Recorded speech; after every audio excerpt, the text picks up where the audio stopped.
think this is a sign I need to get back into my surfing lessons again. I have not been to one at all this winter. It's been way too long. I really am so envious of those guys out there right now. Yeah, it's definitely on the cards. Soon.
It's Sean's last day today. Goodbye, Sean. Bye. So Sean, I think that what we need to do is like put a get those sticks on a thing and put your face on it and stick it over there so that a life-size Sean. A life-size Sean, and we'll just stick it there because you're the eyes of the gym. I was actually going to put my face on the Google search screen. Yeah. Every time Rose changes the footage, it's just going to come up. I haven't teared up yet, but look what It's there's no calories in that. There's no calories at all, and I'm not going to use the knife. Thank you very much for thinking I'm a lady today, but I'm not. I'm just going to eat it like this.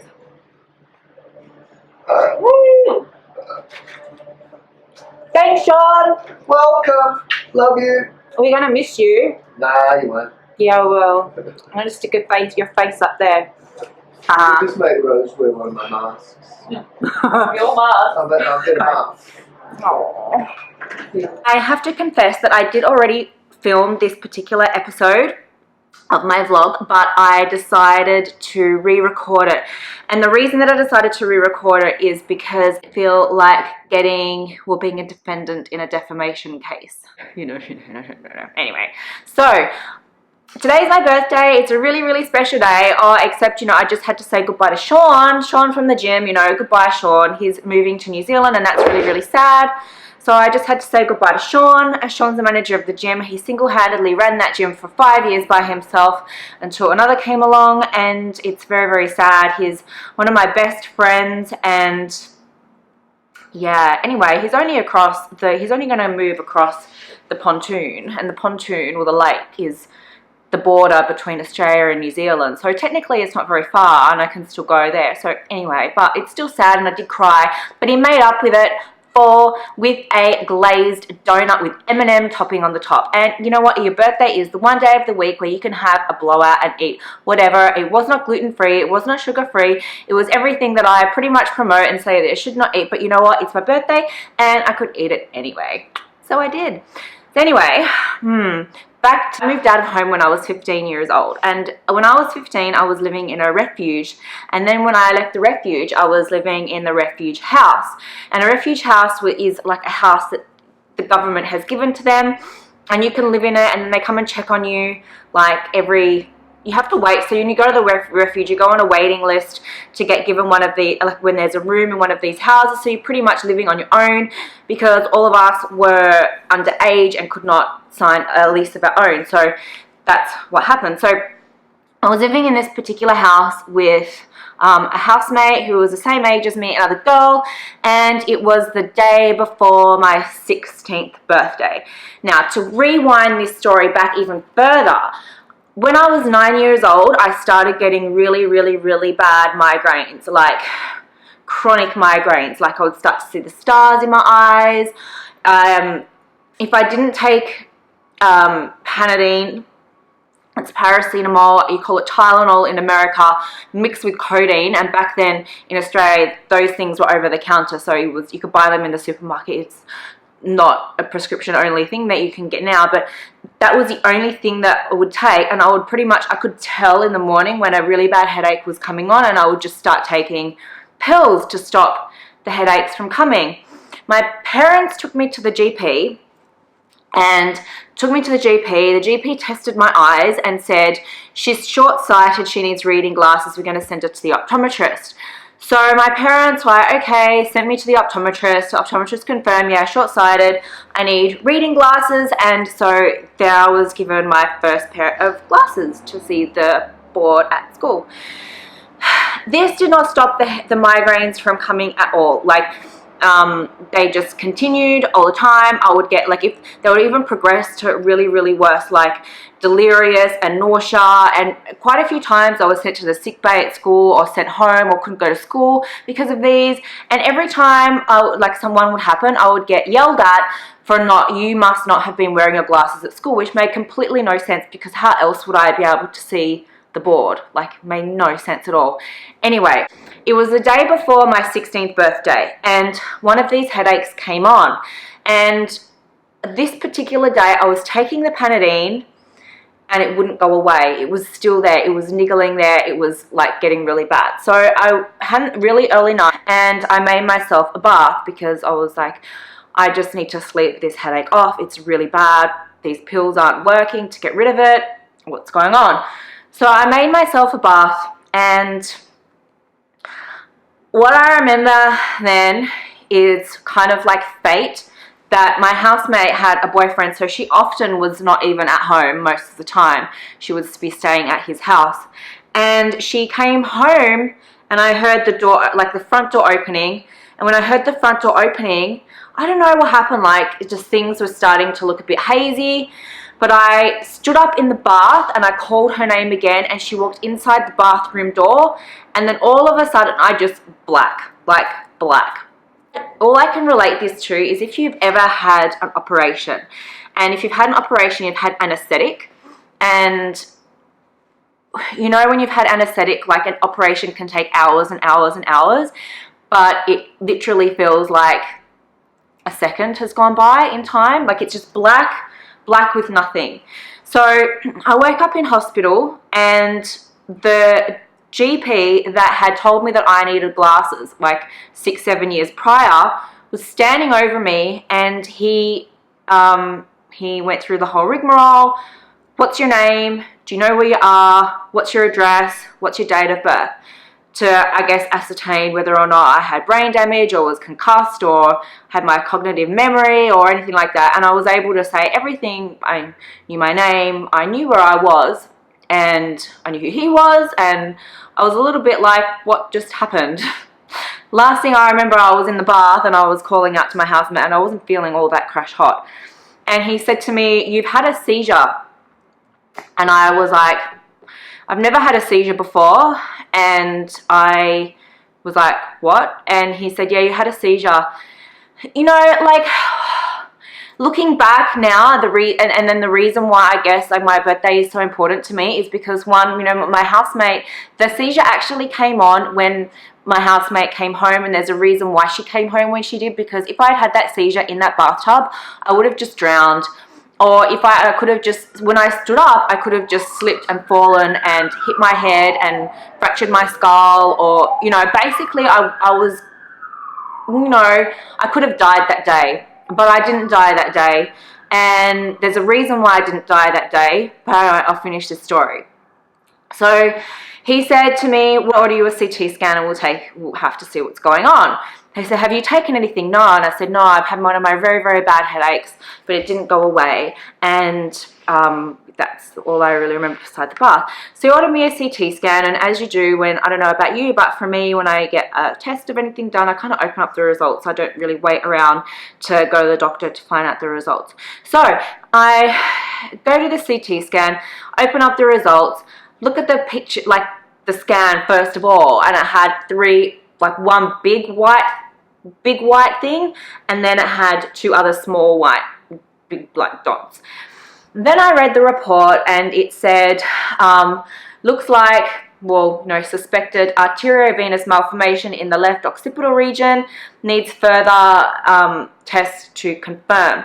So my mother works in the medical profession. I have other people, relatives and whatever, who've worked in the medical profession. So I guess like people within that profession don't intimidate me, and I pretty much just say what I want and whatever. So looking back, I'm like, yeah, he was looking at me like, where are your parents and where are you, like, just so surreal, like I would be the same if some 16-year-old, where are your parents? And anyway, so I signed my own consent forms, and he pretty much said to me, look, it's looking like arteriovenous malformation. We need to order you some more tests and to confirm it. If it is, then you have every year that you get older, it's a 2% chance of having a stroke. And so at the age of 16, I had a 32% chance of having a stroke. The age of 20, 40% chance of having a stroke. The age of 30, 60% chance of having a stroke. And when you have a stroke, you can either end up permanently disabled. You can, it's not a pleasant way to be in if anyone has a relative or anyone that knows what that is. So he said, but it's also looking like there's something else going on there, because then there's another 2 dots. We need to find out what these are. So he ordered me some forms. I had to go into hospital and stay overnight and have an MRI scan and an angiogram. And the angiogram is when they put a catheter inside my groin and they put it up into the artery in my neck, and they pumped iodine into my brain, and they scanned that then. And it pretty much like confirmed that with the MRI of what was going on. He said, look, the arteriovenous malformation is large. It's in the occipital region of the brain, which is on the outside. He said, generally speaking, in some cases we can clip them, we can embolize them. In your case, we will need to remove it. And it's in the outer part, so it will be able to be removed. It's not, when it's in the internal bit, it's a bit harder to get to, and you get higher risk of brain damage. So I was like, okay, and he said to me, we're going to operate, and I said, yes, you're going to operate. And I'm sure he was looking at me like, and he said, you're 16 years old, we need your parent guardian consent. And I said, I'm on my own, I'm signing it. So I signed my own consent forms, off I went, booked myself in for the surgery, and I was given an anti-seizure medication. First one they gave me made me high. Within a couple of days, I asked for it to be changed, and they put me on Tegretol, and I was on Tegretol from that day until my surgery, and then for 6 months after my surgery. I had a boyfriend at the time. I told my boyfriend at the time, didn't tell my housemate, I didn't want anyone's sympathy. I just wanted to get this over with and done and out of me. So there was about 6 doctors in my surgery. There was the professor, and then there was a whole bunch of other doctors in there and nurses and whatever. Because I'd never had a surgery before, I kind of didn't really know what to expect. I'd had an anesthetic before because I'd had an endoscopy where they stick the camera down your throat, but this was the first actual operation that I'd ever had. I was by myself. I didn't want anyone around me. I didn't want any friends around me. I honestly just wanted to get this thing out of me and just do it on my own, and I could probably say that I'm very much like that just in my life in general, just like get it done, get it dusted, don't understand it, move on. For 2 days, apparently, I actually have, the only reason I know that is because I have my whole medical file from my records, and I know that I was in intensive care afterwards for 2 days, but I actually don't remember it all. I remember waking up. The rest of it is pretty hazy. I guess I was pretty drugged up on morphine and whatever else. I remember going back to my room, and when I was back in my room, I remember it was like at least another 2 days, at least 1 day, maybe 2, that I was just on a darkness. I was in pain. I just was sleeping. Then then I was able to kind of function and shower and get up, and I wasn't in really so much pain anymore. And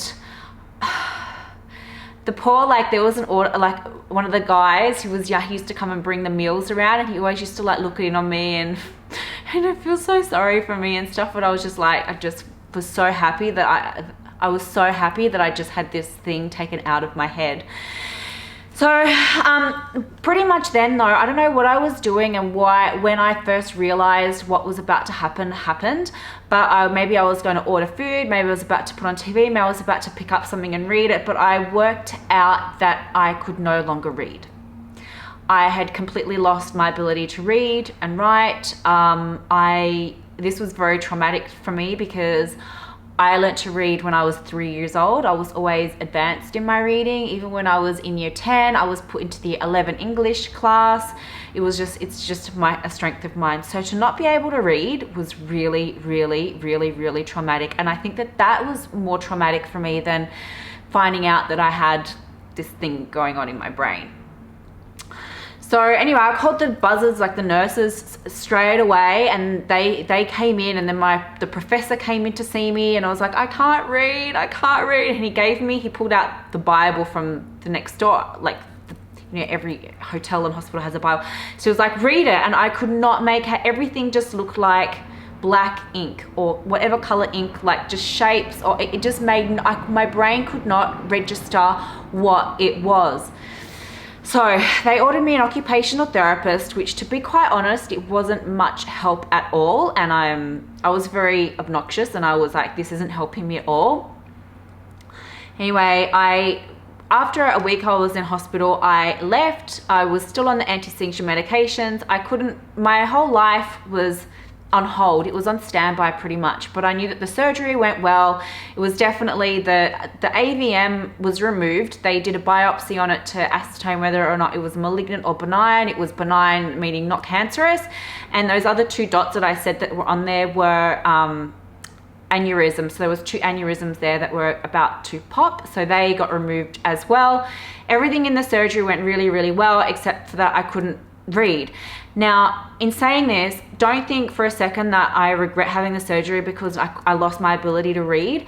I would not go back and change that for the world. I needed that surgery. I would not be here today if, like, 1, my housemate had not come back at that particular time, or 2, I had not had that surgery. I would not be here, or I would not have the life that I would have today.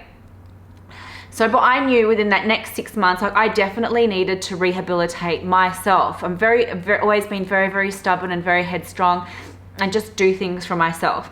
It was kind of like also a blessing that I did live independently and away from home, and that I didn't have caregivers that were over me kind of doing everything for me. I had to go buy groceries for myself, and going down and walking down the aisles in the aisle shelf, I could not even read what was down each aisle. I knew what fruit and vegetables were and meat and things like that because of the way that they looked. But if I was to buy something in a packet, rice, pasta, anything, I could not tell what was in that because the reading I couldn't work out. I couldn't read the prices to know if I had enough money after I had all my groceries to be able to pay at the end, or read the money that was like I had just figured out what the colors were. So I really kind of feel empathetic for those people who are permanently blind, and not that I was permanently blind, although I am a quarter blind in both eyes. Because you know what, it's really, really tough to be able to like not get by and not be able to read at all is really, really, really, really hard. In that 6 months though, I did rehabilitate myself, and I was able to read enough that I was able to go to TAFE that following year, and I completed a whole entire 12 months at TAFE fine. Then I entered the workplace, and I was okay. However, my schooling was pretty much on hold, and that was just like another story that I'll get into another time with you all. So basically, what I'm going to say to you is that at this particular point in my life I've always been really, really, since I was younger, I was kind of already aware of what people were thinking or feeling, or the way they felt about me. I could just kind of read things, but I didn't realize with my own body that I just knew, that was there. The headaches that I was getting were that, like, the stars and even the veins on my forehead used to puff up whenever I got these headaches. I just knew what I was experiencing on a consistent basis for years. was not normal, but no one, you know, I went to the doctor and no one would really take it seriously. And I also know that when that particular GP ordered that CT scan and he knew the results and he had to send me to the professor, that he was probably thinking in himself his own negligence for those years and years and years, that he was somewhat responsible for not ordering that CT scan to begin with. And, you know, even my mother, being in the medical profession herself, was also at negligence as well. So I guess what I'm saying is, for now, in this, is that if something is going on with you, you know your own body better than anyone. And I can even speak from experiences later on in life that, yeah, they're doctors, but they, you know, I'm not going to diss them, sit here and diss them and whatever. But at the end of the day, you go in, you have 10 minutes on the Medicare form. Even when you're a private patient, they have a certain amount of time. Unless you're actually going to go to the very top and see a professor, or you're going to go see a specialist that is very, very holistic and looks at everything about you, like everything, and really spends time to analyze and thinks analytically. Like, how many times I go to my doctor and I tell her something simple and they just don't think analytically. They just know what they know in black and white because that's how they get trained at uni. They don't think outside the square or have questions. And something that's very, very important in life is to be a critical thinker. And just because someone tells you something doesn't mean to like take their word as gospel. Do your own research, be in touch with your own self and figure it out on your own, because you don't know if it might save your life or not. Another thing is that now that when I go into doctors or wherever and they ask me for my medical history, that I tell them and they look at me like, wow.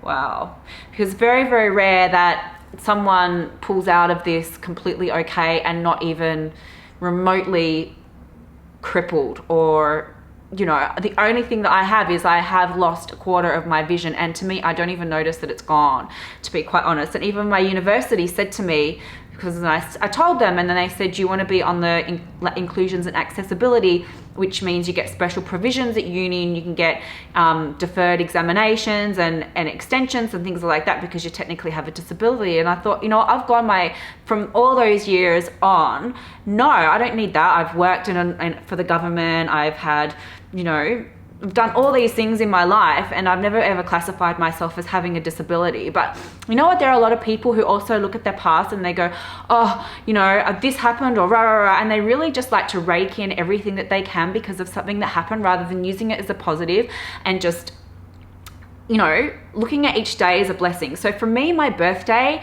because I almost died on my birthday, that was my 16th the night before my 16th birthday, I had that seizure. And I could have drowned in that bathtub had my housemate not have come home when she did.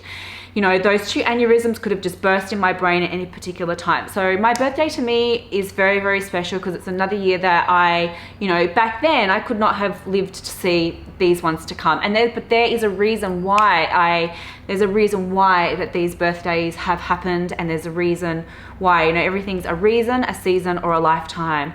And you know, I guess, you know, I know the reasons as to why I'm still here, because I've done so many other things, and I would never have experienced if that was not my fate. Like, it was not my time back then to go.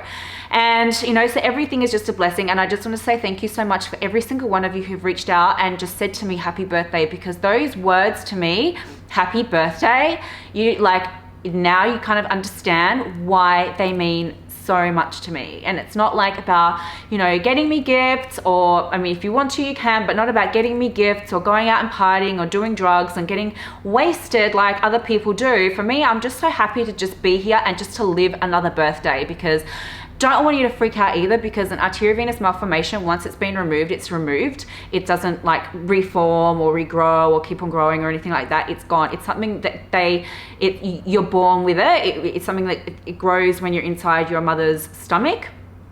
You're a fetus, and so it's completely gone. I'm fine, guys, don't worry. I don't have brain cancer or anything like that, but you know, everything why I'm just so happy to be here, and every single birthday. And I just want to say from the bottom of my heart to every single one of you that did reach out and took like the 5 seconds out of your day to wish me a happy birthday, it means the world to me. So thank you very much. And anyway, so I'm about to go see the Lion King movie. My bestest friend, she's my little sister really. She's taking me to the Lion King in 4D and I'm so excited. I think I'm gonna eat like a family-sized popcorn and a Choc Top Bomb and a like put Maltesers in my popcorn and everything else. And everything else that this channel is completely against, because we're all about holistic and nutrition and everything like that. But what I will tell you is, when it is your birthday, eat whatever you like. Go for gold. Eat a cake for breakfast. Eat whatever you want. Just go and splurge. So anyway, this is going to be the best movie ever, especially in 4D. But anyway, guys, thank you so much. And if you want to see the rest of my stories to come, because you know what, this story hasn't finished.